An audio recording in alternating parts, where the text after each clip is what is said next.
Plastic ব্যবহারে ক্ষতিকারক প্রভাব সম্বন্ধে এখন সবাই ওয়াকিবহাল, কিন্তু আমাদের দৈনন্দিন জীবনে এমন একটা অবস্থা হয়েছে যে প্লাস্টিক ছাড়া চলাটাই প্রায় দুষ্কর হয়ে গিয়েছে। সব কিছুতেই প্লাস্টিকের ব্যবহার একেবারে অবশ্যম্ভাবী।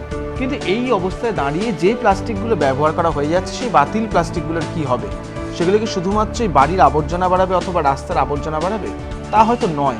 এই প্লাস্টিককে অন্যভাবে ব্যবহার করা যায় এবং সেই দিশাই দেখাবে এবারে পাথুরিয়া কাটা পাঁচের পল্লী। থিমের নামও ফেলনা নয়, খেলনা।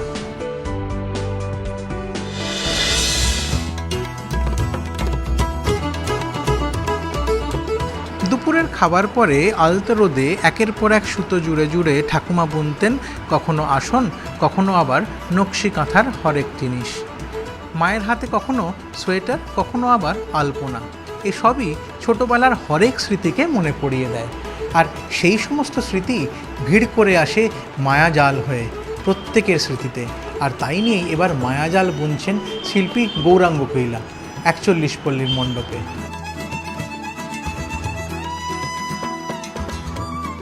মণ্ডপের মাঝখানে থাকছে একটা বিরাট ঘূর্ণি। বিশেষ করে হাজার আলোর ঝলকানির মাঝে যখন ছোট্ট করে মায়ের হাতের প্রদীপটা এসে দাঁড়ায়, তার যে আলাদা শান্ত শীতলতা রয়েছে সেটাই কিন্তু অনুভব করবেন দর্শকরা।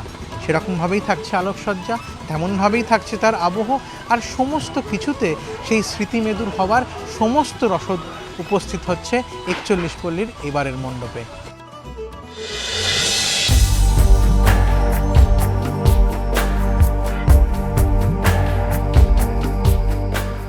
পোশাকি নাম ফিলগ্রি।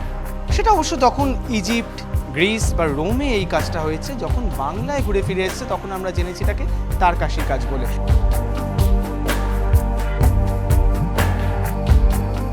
তার বুনে বুনে এই কাজটা তৈরি হয়।